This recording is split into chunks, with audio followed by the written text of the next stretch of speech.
Bon, alors nous allons vérifier le mélange des trois primaires par l'image. Il n'y a rien de mieux que de pouvoir contrôler, parce que ce n'est pas le tout de dire les choses. Ce qu'il faut aussi, c'est quand même le prouver. Alors, j'ai dit, on va commencer par mélanger nos trois primaires. Donc ce que je vais faire, je vais prendre beaucoup de blanc dans mon beaucoup de jaune dans mon pinceau.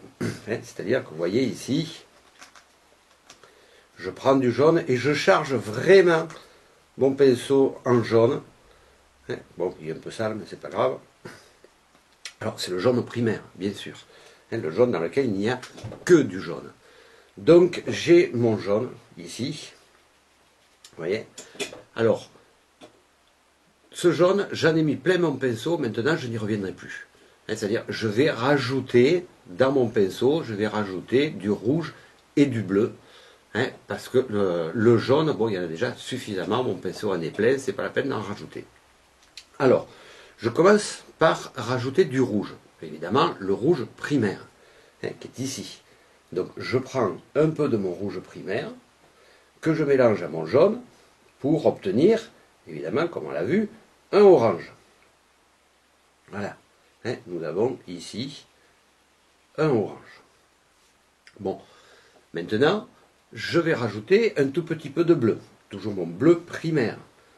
J'en rajoute un tout petit peu, ici, et vous voyez ce qui se passe, mon orange devient brun.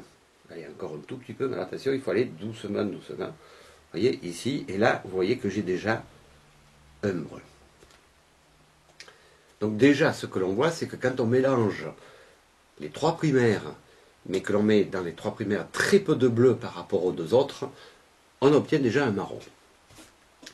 Maintenant, je continue. Je vais rajouter du rouge et je vais rajouter du bleu. Alors, je rajoute du rouge, ici.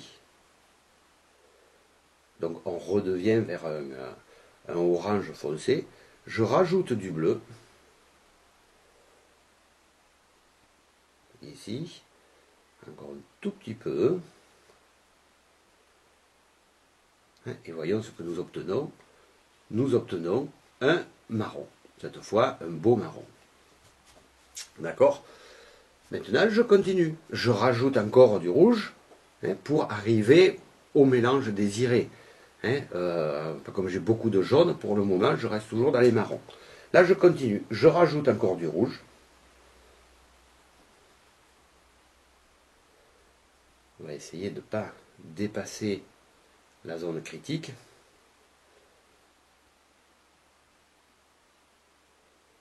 Voilà, un peu de bleu. Allez, encore un peu. On prend des risques.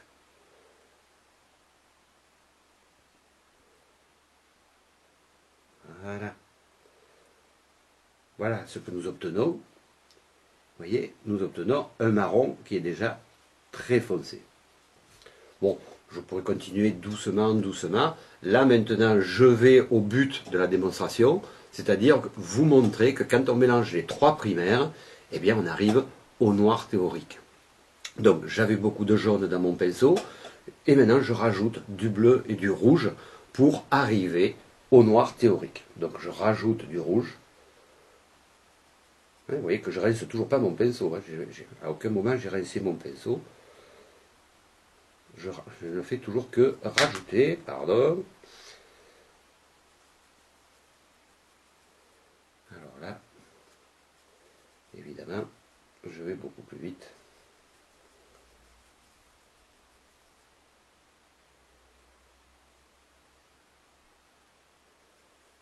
Voilà. Et là, vous voyez que ça y est, on y arrive. Ah, c'est... ça ne s'obtient pas tout seul. Regardez, là maintenant, ce que j'ai obtenu, eh bien, c'est vraiment une couleur noire. En fait, c'est un gris très foncé. C'est pas franchement le noir d'ivoire. C'est un gris très foncé. Alors, certains puristes me diront, oui, mais là, à force, depuis qu'il a rajouté de l'aquarelle, c'est devenu de la gouache, c'est normal que ça fasse noir. Regardez, je rajoute un peu d'eau, donc je prends un peu d'eau ici, je rajoute, et regardez, avec de l'eau, c'est dilué, j'ai quand même mon noir. Évidemment, après, si je mets beaucoup plus d'eau, je vais arriver au gris.